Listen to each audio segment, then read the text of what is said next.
Այդուհանդերձ ընդդիմության մի մասի բողոքի գործողությունները շարունակում են, մասնավորապես Տեր-Պետրոսյանի թիմը պատրաստում է երկարատև, այսպես ասած, բողոքի ալիք կազմակերպել, եւ տրամաբանությունը այսպիսին է, որ որքան հնարավոր է երկարատև անկայունության հետևանքով փորձել ինչ-որ հաջողության հասնել։ Ինչ գործողություններ է ձեռնարկելու պետությունը։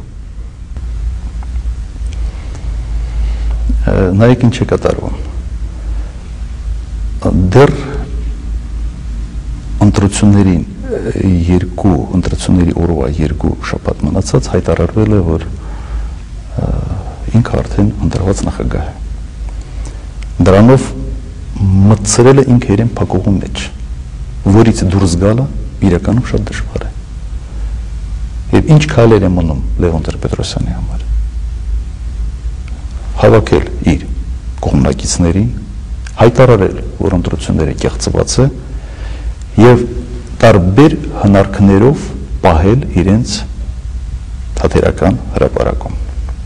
Այն ինչ կատարվում է հիմա։ Սա առաջի հերթին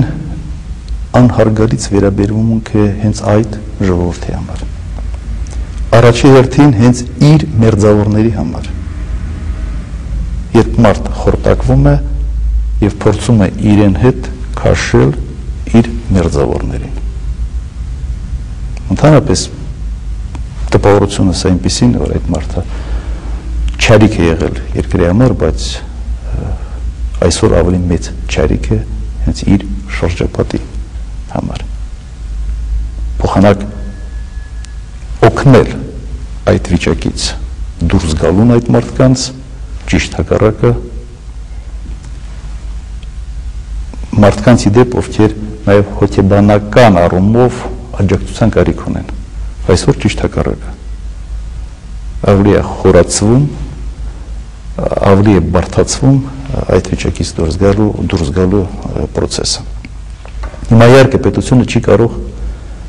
անվերջ հանդուրժել օրենքի խախտումը։ Այսօր 6-րդ օրն է ապօրինի հանրահավաք է տեղի ունենում։ Չէ երբ։ Ոստիկանությունը պարտավոր էր միջոցներ ձեռնարկել մինչ այսօր։ Չէր անում մեկ պատճառով։ Ուղղակի ես նաև հորդորում էի համբերատար լինել, փորձել չսրել իրավիճակը, հույս ունենալով, որ վերջապես ողջամտությունը կհաղթի եւ մարդիկ կստապվեն եւ կարծում են, որ 6 օրը բավական է ստապվելու համար։ Մի քիչ համբերենք դեռ, բայց կրկնում եմ, այդ համբերությունը ունի վերջ, քանի որ իրավապահ մարմինների նկատմամբ կարող է անվստահության վերաբերմունք ձևավորել, որ իբրև իրենք չեն կարողանում կարգի հրավերել օրինազանցներին։ Այդ ուժը կա, այդ հնարավորությունը կա, ուղղակի կրկնում եմ, գիտակցում ենք, որ մոլորված, զանգված կա նաև այդ հրապարակի վրա։ Գիտեք, երբ կադրերը նայում ես, տպավորությունը այնպեսին է, որ թատերական հրապարակում շատ անտաղանդ բեմադրություն է իրականացվում։ Պարոն նախագահ, 3 օր առաջ սկսեցին մեկ այլ տարօրինակ իրադարձություններ տեղի ունենալ։ Հայաստանում ձերբակալվում են մի շարք մարդիկ,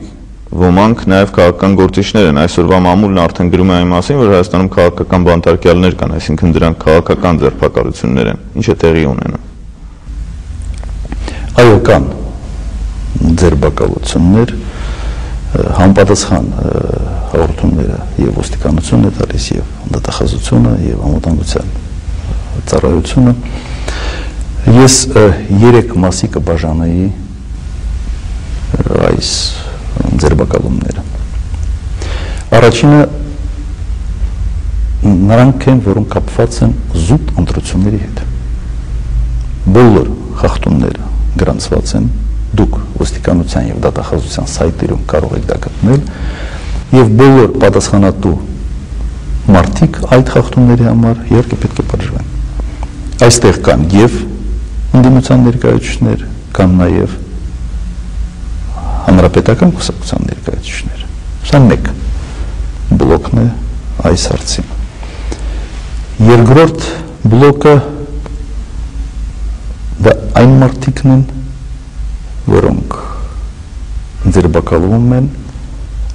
վտանգավոր լինելու պատճառով, զենք կրելու համար եւ ավելացնեմ այստեղ, որ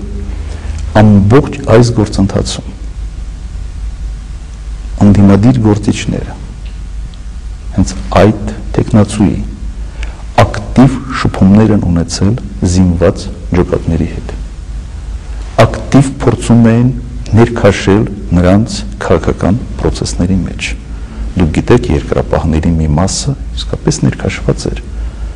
Կային այլ կազմակերպություններ, վետերանների, որոնք եւս ներքաշված էին։ Եվ պետությունը չի կարող անտեսել այս հանգամանքը։ Երբ թատերական հրապարակում անվտանգության ծառայության մարմինները գրանցում են զենքով մարդկանց, ապա իրենք պարտավոր են միջոցներ ձեռնարկել վնասազերծելու ուղղությամբ։ Կարող եմ ասել, որ երեք եւ այսօր լայնածավալ միջոցառումներ ձեռնարկվում են նման խմբերը վնասազերծելու ուղղությամբ։ Բավականաչափ զենք եւ զինամթերք արդեն հարգրավված է, մարդիկ ձերբակալված են եւ սա մեր քաղաքացիների անվտանգության, մեր քաղաքացիների անդորը պաշտպանելու ուղղված քայլեր են։ Այսօր կարծում եմ դուք նաեւ հնարավորություն կունենաք լուսաբանել այդ արդյունքները։ Բավական լուրջ քանակներ են եւ բավական վտանգավոր մարդկանց ներգրավվածությամբ։ Եվ երրորդ խումբը մարդկանց նրանք են, ովքեր այսօր հրահրում են նման իրավիճակ, որոնք վերջապես 6 օր թքած ունեն օրենքի վրա, շարունակում են կազմակերպել ապօրինի հանրահավաքներ եւ երթեր, մենք պարտավոր ենք պաշտպանել այլ քաղաքացիների իրավունքները, մենակ իրենք չեն երևան քաղաքում։ Շրջակա շենքերից հարյուրավոր բողոքներ են հնչում։ 3 խմբերն են։ Ավելի մեծ ծավալը իհարկե այստեղ այն խումբն է, որը ուղղակի սպառնալիք է մեր քաղաքացիների համար եւ ներքաղաքական կայունության համար։ Խոսքը զինված մարդկանց մասին է։